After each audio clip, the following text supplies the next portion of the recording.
মানুষ তার জীবনের মারাত্মক পর্যায়ে যে কয়টিতে অবস্থান করে, আমি আছি এই মুহূর্তে তার একটিতে।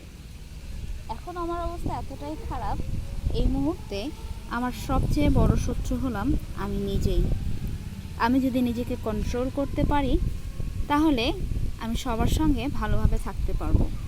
আর আমি যদি নিজেকে কন্ট্রোল করতে না পারি তাহলে আমি তো নিজেকে খারাপভাবে শেষ করে ফেলবই, তার আগে শেষ করে ফেলবো আমার আশেপাশের মানুষগুলোকে। প্রতিটি মানুষের লাইফেই এরকম মুহূর্ত আসে, আর এই মুহূর্ততে প্রতিটা মানুষকে একা থাকার প্রয়োজন হয়, কারণ এই মুহূর্তে মানুষের মানসিক অবস্থা ভালো থাকে না। কখনো কখনো শারীরিকভাবেও সে ঠিক থাকে না। একই সাথে মানসিক এবং শারীরিক সুস্থতার জন্য সেই মানুষটিকে একা থাকতে হয়।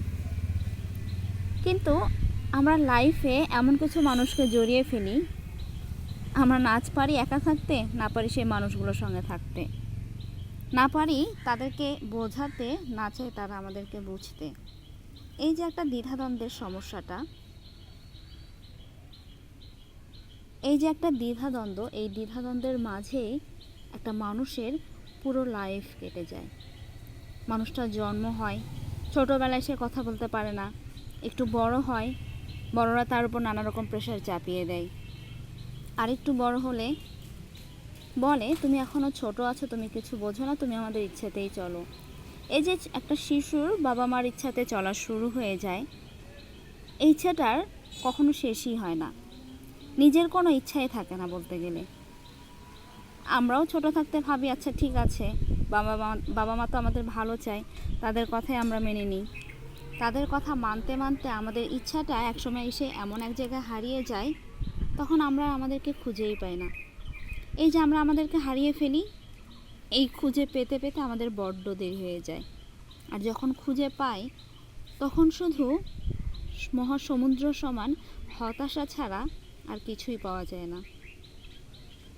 এজন্য লাইফের যে কোনো পর্যায়ে যদি সময় হয়, নিজেকে একটু সময় দিন, নিজের জন্য সময় কাটান, নিজেকে ভালো রাখুন, নিজের মানসিক এবং শারীরিক স্বাস্থ্যের উন্নতির কথা ভাবুন।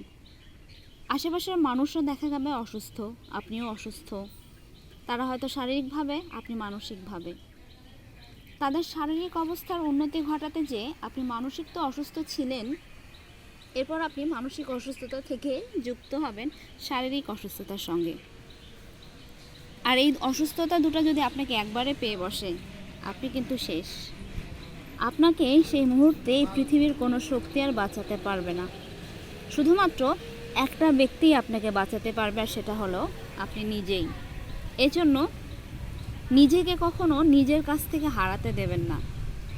অন্য মানুষকে কখনো এতটাও প্রায়োরিটি দিবেন না যে সেই মানুষটা আপনার কাছ থেকে খুব চালাকি করে আপনাকে কেড়ে নিয়ে চলে যেতে পারে। আপনি সব কিছুর ভিড়ে একটু নিজেকেও খুঁজুন, নিজেকেও জানুন, নিজেকেও সময় দিন, নিজেকেও ভালোবাসুন। কেননা দিন শেষে একটা মানুষের নিজের বলতে নিজে ছাড়া আর কেউ থাকে না।